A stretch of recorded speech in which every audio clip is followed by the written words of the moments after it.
Friends, ये दो चीज़ें, मूंगफली के छिलके और भुने हुए चने के छिलके, ये दोनों चीज़ें हमारे प्लांट के लिए बहुत ही ज़्यादा पोषक तत्व प्रदान करती हैं। तो आज मैं आपको बताना चाहूँगी कि इन छिलकों को फेंकने की जगह पे आप इनसे कितनी आसानी से फर्टिलाइज़र बना सकते हैं और हमारे प्लांट्स की ग्रोथ को दुगना कर सकते हैं। प्लांट्स में फल, फूल और सब्जी वाले प्लांट्स में अच्छी तरह से सब्जियां आएंगी, क्योंकि इन छिलकों में भरपूर मात्रा में iron, calcium, magnesium, zinc, manganese और कई सारे विटामिन पाए जाते हैं। तो फ्रेंड्स, इनको फेंकने की बजाय आज मैं इनसे आपको फर्टिलाइज़र बताऊंगी जो कि हमारे प्लांट के लिए बहुत ही यूज़फुल है और आप भी ट्राई कर सकते हैं। इनका फर्टिलाइज़र बनाते समय ध्यान ये रखना है कि ये जो मूंगफली है, यदि आपने बाज़ार से भुनी हुई मूंगफली मंगाई है तो उसमें नमक डाल देते हैं, तो आपको इसको अच्छी तरह से धो के और सुखा लेना है। लेकिन ये जो मूंगफली है, ये मैंने अपने घर में ही भुनी है, घर में सिकी हुई मूंगफली है, तो इसमें मैंने कोई नमक नहीं मिलाया, इसलिए मैंने इसे डायरेक्ट इस्तेमाल के लिए ले लिया है। यही बात चने के छिलकों पर भी लागू होती है कि चने के छिलके, जो भुने हुए चने हैं, मार्केट में वो मसाले वाले भी मिलते हैं और सिंपल चने भी मिलते हैं। तो मसाले वाले चने के यदि आप छिलके इस्तेमाल करते हैं तो उन छिलकों को भी आपको वॉश कर लेना है और अच्छी तरह से उनका जो मसाला है वो निकाल देना है। ये मेरे सादा भुने हुए चने हैं, इनमें किसी तरह का मैंने मसाला यूज़ नहीं किया है, तो मैं ये इनको इस्तेमाल कर रही हूँ।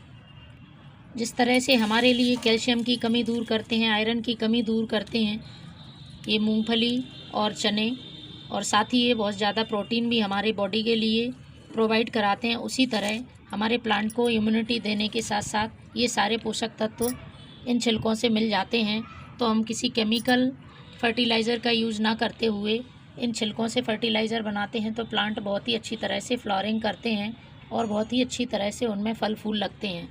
तो सबसे पहले आप यदि आप चाहें तो इनको थोड़ा सा दरदरा पीस लें, और नहीं तो आप इसको इस्तेमाल कर सकते हैं। यदि आप पीस लेते हैं तो जो हमें गलाने का समय है वो थोड़ा कम हो जाएगा, यदि ऐसे ही इस्तेमाल करते हैं तो थोड़ा सा टाइम लगेगा। और इन छिलकों को भी मैं थोड़ा सा दरदरा पीस लूँगी, जिससे वो जल्दी से डिकम्पोज़ हो जाते हैं और पानी में इसके सारे जो न्यूट्रिएंट्स हैं वो आसानी से मिल जाते हैं। तो मैं दोनों को थोड़ा थोड़ा सा दरदरा पीस लेती हूँ। इस तरह से आप ग्राइंड कर लें इनके लिए। तो फ्रेंड्स, ये मैंने थोड़ा सा दरदरा पीस लिया है दोनों को।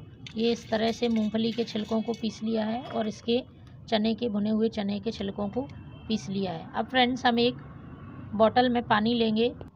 तो फ्रेंड्स, इनको मुझे एक कंटेनर में डाल लेना है। साथ ही मैं एक और आपको इस तरह की चीज़ बताऊंगी जिससे कि इसमें जो कैल्शियम, मैग्नीशियम, आयरन है, इसके अलावा आपके जो नाइट्रोजन की कमी है, नाइट्रोजन, पोटेशियम की, वो भी पूरी हो जाएगी। तो पहले हम इसमें 1 से 2 मुट्ठी, जितना आपको, आपकी क्वांटिटी आपके प्लांट्स की संख्या के ऊपर डिपेंड है, आपको जितने प्लांट में डालना हो उस हिसाब से बना सकते हैं। तो आप बराबर मात्रा में इन छिलकों को यूज़ कर लीजिए। मैंने 2 मुट्ठी ये लिए हैं और तकरीबन 2 मुट्ठी ही में ये मूंगफली के छिलके ले लेती हूँ। और मेरे पास जो है वो है ये सड़े हुए गोबर की खाद, ये मैं लूँगी 2 मुट्ठी। बराबर बराबर मात्रा में आपको दोनों तीनों चीज़ें ले लेनी है। इस तरह से ये मैंने 2 मुट्ठी ये ले लिया है।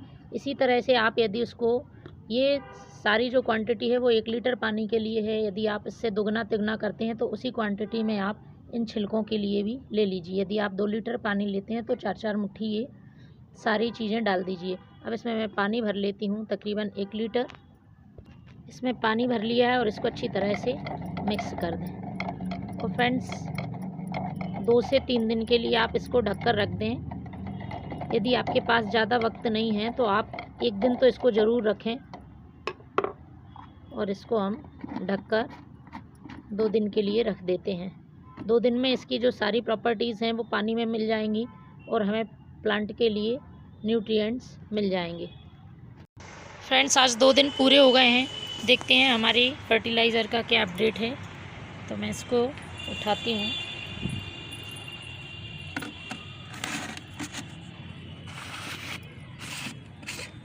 तो फ्रेंड्स, ये बहुत ही अच्छी तरह से सारे जो प्लांट के जो छिलके हैं मूंगफली के वो भी गल गए हैं और चने के भी छिलके गल गए हैं। इसको अब हम छान लेते हैं और फ्रेंड्स, बाद में जो छिलके बचते हैं उनको आप कंपोस्ट में यूज़ कर सकते हैं। किचन वेस्ट कंपोस्ट बना रहे हैं या आप किसी भी तरह का कंपोस्ट बना रहे हैं तो उसमें आप इन छिलकों को डालें, आसानी से डिकम्पोज़ हो जाएंगे क्योंकि वो ऑलरेडी पहले से ही गल चुके हैं। तो अब हम इसको छान लेते हैं। इस तरह से आप छान लीजिए और जितना हमने इसमें लिक्विड लिया है उससे दुगनी मात्रा में आप इसमें पानी मिला लें। ये देखिए, इसका कलर बिल्कुल चेंज हो गया है। अब हम इसको हमारे किसी भी फूलों वाले पौधे में, जैसे कि ये रोज़ प्लांट है, इसमें डाल सकते हैं और भी आप सब्जी वाले पौधों में, सारे पौधों में इस्तेमाल कर सकते हैं।